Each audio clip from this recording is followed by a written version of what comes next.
Meta has just fired 600 staff members, there's a new humanoid robot, and Cursor has developed their own AI, which is going to make the lives of software engineers pretty different. These are your week's AI news relevant to businesses and the whole software industry. My name is Tim, I develop AI and software in the B2B realm, and I even got that certified as, hey, look, I'm a certified expert, so I have something to brag about, and here's some more testimonials so you are more likely to believe me in case I may not look that trustable. Okay, so Meta is laying off 600 staff members. This is because they hired a bunch of AI researchers in the past, and now they realize they don't really need them, so they laid off 600 of them.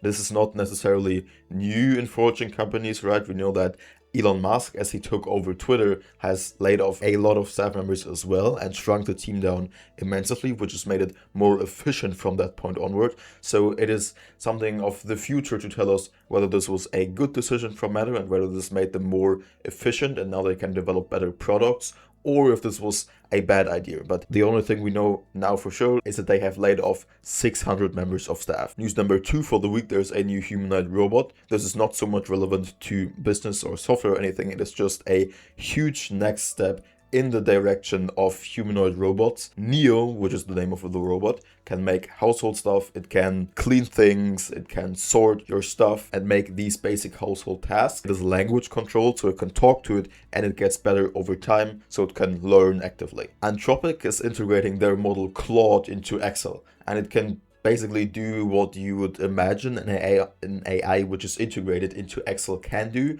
It can do analysis, it can change stuff that is written inside of your sheet, get data, put in data, analyze. It is basically aimed to be the CFO of your company. Its main purpose is to do finance stuff and business analysis and do reports and such stuff. So basically what you would imagine an AI inside of Excel could do. Then Cursor has brought out their new model. Cursor previously was a platform which allowed developers to write and host their code with the usage of AI. Now they, for the first time ever, have launched their own AI model. It is called Composer. They have as well have done a full rebrand of their platform, so it's now the 2.0 platform and their own model Cursor. It allows users to have 8 different AI models and LLMs work at the same time on your code.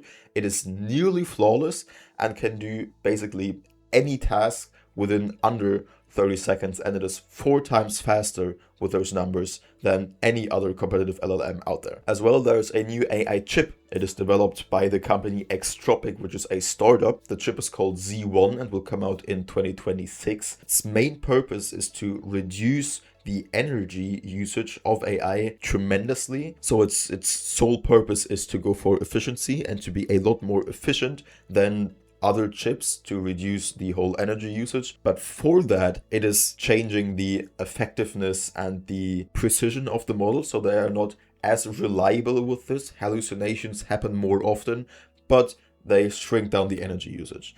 If you ask me, and this is only my opinion, who wants to have a worse model, and I'm talking business-wise here, right? Who of the Metas and the OpenAIs and the Microsofts, who wants to make their model worse to use less energy? I don't think anyone, so I don't think we're going to see much of this in the future, but maybe I'm wrong. OpenAI as well has restructured their business. Microsoft now only owns 27% of the company, and they made their switch over more to the Public Benefit Corporation. So they reduced the ownership of Microsoft, they went over to the Public Benefit Corporation. Azure still is the main and the preferred cloud for OpenAI, but not the only one. They're now working with other ones as well.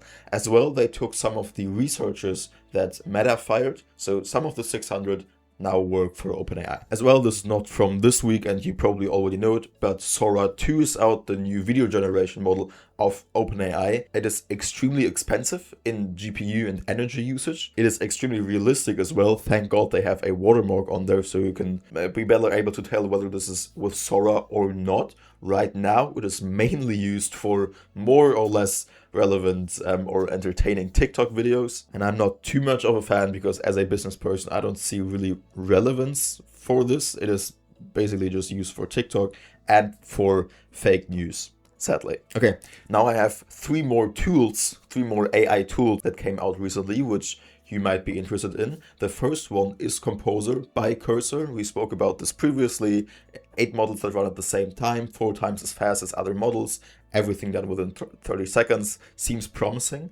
The next tool is Code. So as the name suggests, this is a coding model as well. It has over 400 LLMs that can work on your code. It is basically a platform as well, and it has some basic agent functions as well. The last tool I want to show you this week is Flow with OS. This is a platform that connects AI knowledge and creative tools and agents to basically be a vibe coding platform. So it can generate text, but as well videos, code, create games, create websites, a basic vibe coding tool. This is Flow with OS. Okay, this is all the news for this week. I wanted to make this extra quick because I know you're probably busy. If you want to miss no more news relevant to business and the software space, then you can go and subscribe right now. Tell me in the comments as well if I missed anything. So with that said, have a nice week. Goodbye.